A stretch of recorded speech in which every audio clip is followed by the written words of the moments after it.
ఈ నూతన సంవత్సరం నూతన ఆశీర్వాదాలను పొందుకోవాలంటే ఒక 3 పనులు నువ్వు చేయాలి.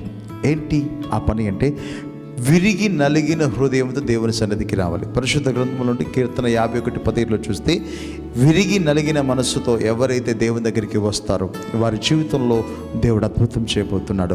రెండోదిగా సంపూర్ణమైన సమర్పణ కావాలి. తెలుసా, ఇన్ని రోజులు నీ జీవితం గడిచిపోయినట్టుగా కాదు, ఒక సంపూర్ణమైన సమర్పణ. దేవా, నీవు మాత్రమే నా జీవితంలో అద్భుతం చేస్తావన్న ఒక సమర్పణ నీలోకి రావాలి. రోమీయులకు రాసిన పత్రిక 12:1 సంపూర్ణమైన సమర్పణ కలిగిన వ్యక్తిగా నీ ఉండగలిగితేనే దేవుడు నీ జీవితంలో గొప్ప కార్యం చేస్తాడు. మూడవదిగా నిరంతర ప్రార్థన.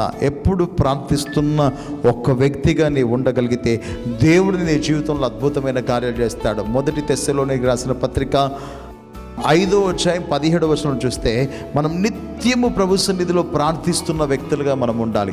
ఈ 3 ఈ సంవత్సరం నువ్వు చేయగలిగితే ఆయన ఆశీర్వాదాలు నీ ముందు ఉండబోతున్నాయి. మొదటిగా విరిగి నలిగిన హృదయంతో రా.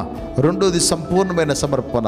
మూడోది నిరంతరము దేవుని సన్నిధిలో ప్రార్థించగలిగితే ఆయన ఆశీర్వాదాలు నిన్ను తాకబోతున్నాయి. నీ జీవితంలో దేవుడు గొప్ప మేలు చేయబోతున్నాడు. May God bless you. Praise the lord.